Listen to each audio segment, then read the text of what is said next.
So this video here is my problem episode 2, question 3, which is long diagonal. How does this support the construction of a circumsphere?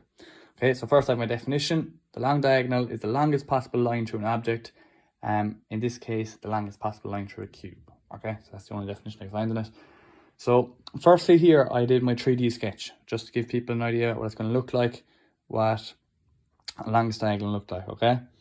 So the longest diagonal will always be going from one corner to the totally opposite corner in a cube as shown.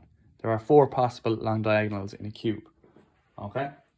So if I get, actually I don't have a cube, but I have a cuboid here to give you an example, okay?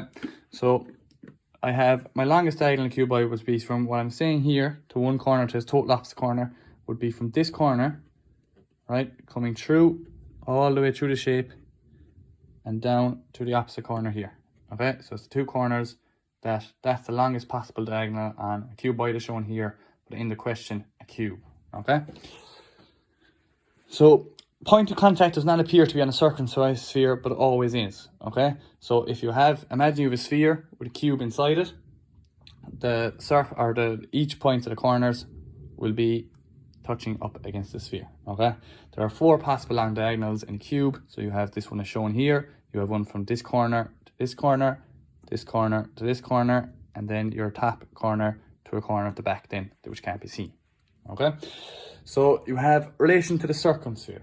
Okay, in order to find the circumsphere, you need to find the true length of the long diagonal, right? So half of the long diagonal is equal to the radius of the circumsphere, right? So over here then, I have to find the true length. Okay, so if the long diagonal appears parallel in either plane or elevation, then the opposite line is the true length. Okay, we know this from our basic principles, that if a line is parallel to the XY line in either plane or elevation, then the opposite lines will be true length, as shown in my sketches here. Okay, if neither of the views is parallel to the XY line, auxiliary view is necessary. Okay, if you come off the height, if you come off the plane, take the height from elevation. Okay, so here I've done an auxiliary elevation. It just shows you're coming up perpendicular to AB in plane, taking your heights from elevation, which will give you your true length of your long diagonal. Okay, and this is how I've done it in the question. Okay, so you need an auxiliary view to find your true length of the long diagonal.